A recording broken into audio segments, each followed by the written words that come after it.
Black American, as far as I'm concerned, it is a high-tech lynching for uppity blacks who in any way deign to think for themselves, to do for themselves, to have different ideas. And it is a message that unless you kowtow to an old order, this is what will happen to you. You will be lynched, destroyed, caricatured by a committee of the U.S. Senate rather than hung from a tree.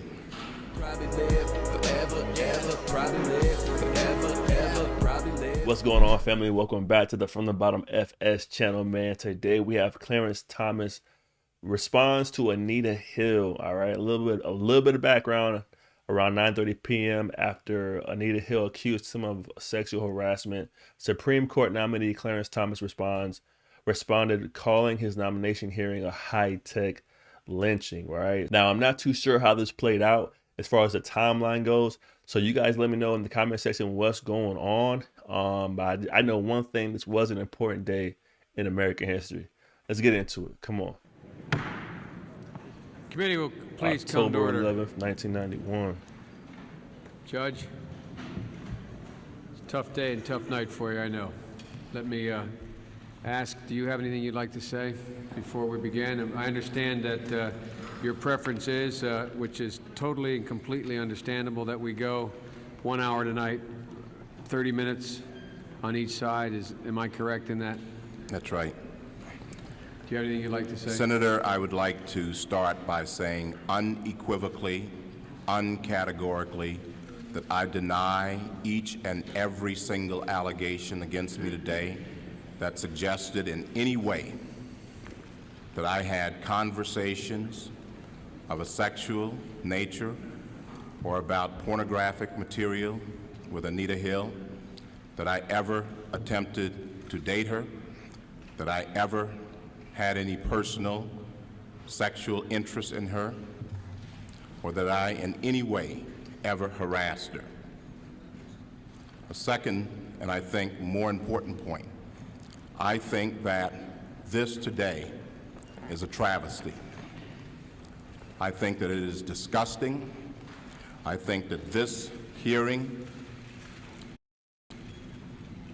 should never occur in America. This is a case in which this sleaze, this dirt, was searched for by staffers of members of this committee, was then leaked to the media, and this committee and this body validated it and displayed it at prime time over our entire nation. How would any member on this committee, any person in this room, or any person in this country would like sleaze said about him or her in this fashion, or this dirt dredged up, and this gossip, and these lies displayed in this manner? How would any person like it? The Supreme Court is not worth it. No job is worth it. I'm not here for that. I'm here for my name, my family, my life, and my integrity. I think something is dreadful. Now, to say that he is upset is keeping it kind. He looks like he is livid. He looks like he is he's trying to control his emotions right now. Like, even just speaking, he understands that if he speaks from emotion, he could slip up and say the wrong things there. So he is absolutely pure point. He is focused, locked in. And again, I have to get more of the background here, but he means what he's saying right here, without a shadow of a doubt. And he's more upset that it came to this point where we're watching it on public television to be broadcasted to the world. And I understand, I fully understand, and I agree with what he's saying right here. I mean, come on. Life and my integrity. I think something is dreadfully wrong with this country when any person in this free country would be subjected to this. This is not a closed room. There was an FBI investigation. This is not an opportunity to talk about difficult matters privately or in a closed environment. This is a circus. It's a national disgrace. And from my standpoint, as a black American, as far as I'm concerned, it is a high-tech lynching for uppity blacks who in any way deign to think for themselves, to do for themselves, to have different ideas. And it is a message that unless you kowtow to an old order, this is what will happen to you. You will be lynched, destroyed, caricatured